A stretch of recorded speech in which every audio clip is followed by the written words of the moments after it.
Trong việc vôអ្នកអរគ្នាថ្ងៃនេះខ្ញុំមកបង្ហាញពីការបង្កើនរូបភាពឲ្យមាន quality ខ្ពស់ដោយប្រើ Canva អញ្ចឹងដំបូងយើងចូលទៅក្នុង website Canva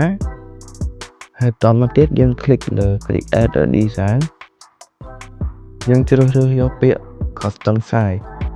អញ្ចឹង size ហ្នឹងខ្ញុំយក width 1000 px និង height 1000 px ហើយយើងចុចលើពាក្យ Create New Design បន្ទាប់មកទៀតយើងចូល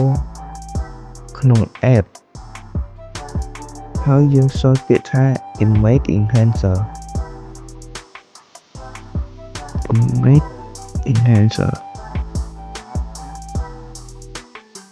ទាប់មកទៀតយើងចុចលើពាក្យ Choose File ហើយយើងយករូបភាពណាដែលយើងចង់បានបន្ទាប់មកទៀតយើង click លើ Enhance Image វាកំពុងធ្វើការ upload image របស់យើង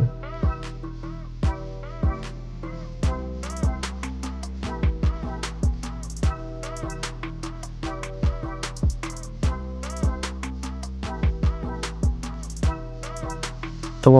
ពីវា loading image ហើយវានឹងឲ្យយើងចូលពាក្យ2គឺ add to design ឬក៏ start over អញ្ចឹងយើង click លើ add to design មកហើយទាញវា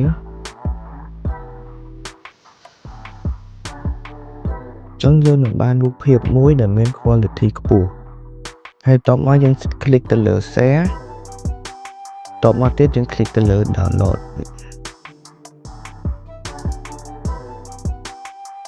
អរគុណអ្នកទាំងអស់គ្នាសម្រាប់ការទស្សនារហូតពីដើមដល់ចប់